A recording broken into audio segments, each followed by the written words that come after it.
Hi friends, అందరికీ welcome to my channel. చూస్తున్నారు కదా, ఇవాళ నేను టమాటా పచ్చడి చూపిస్తున్నానండి నా స్టైల్లో.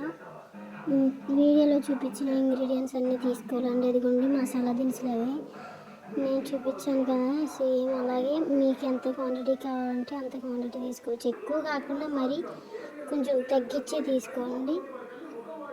ఇదిగోండి కారం ఇవన్నీ తీసుకుని సన్నగా కట్ చేసుకోవాలండి. టమాటాలు కట్ చేసుకుని స్టవ్ నుంచి హై ఫ్లేమ్లో పెట్టుకుని కట్ చేసిన టమాటాలు అలా వేసి వేయించుకోవాలండి.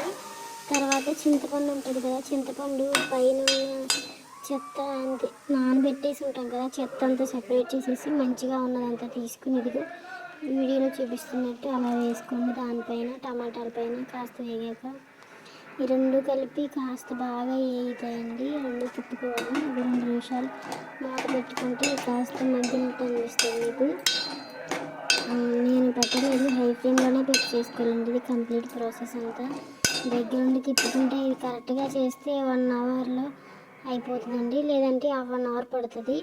తర్వాత వీడియోలో చూపించాను కదండి, అల్లం వెల్లుల్లిపాయ పేస్ట్ పెట్టుకున్నాను. తర్వాత గరం మసాలా పౌడర్ అండి అది.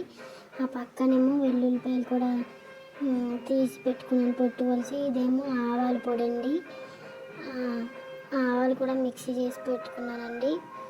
తర్వాత ఇది చూస్తున్నారు కదా, అది మెంతులు జీలకర్ర పొడి అండి.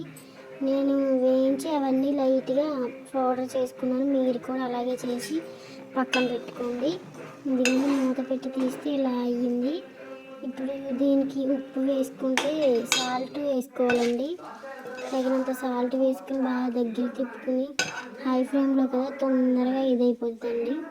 నేను వీడియో కొంచెం ఫాస్ట్గా చేయడం వల్ల ఇలాగైంది. ఇది అల్లం పేస్ట్ వేసుకుని బాగా గోల్డెన్ బ్రౌన్ కలర్లో వచ్చేదాకా ఫ్రై చేసుకోవాలి.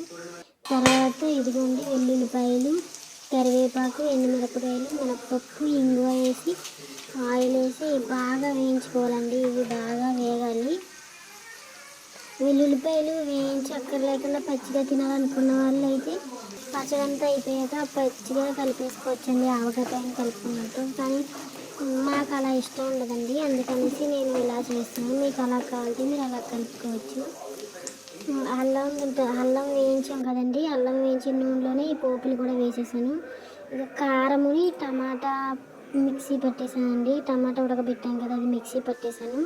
ఇదిగోండి ఇది బాగా వేగింది. వెల్లుల్లిపాయలు ఈ పోపు అదంతా బాగా వేగిన తర్వాత మనం ముందుగానే మిక్సీ పట్టి పెట్టుకున్నాం కదా, అది వేసి బాగా నూనె పైకి వచ్చేదాకా తిప్పుకోవాలండి. ఇలాగ మంచిగా కలర్ వస్తుందండి.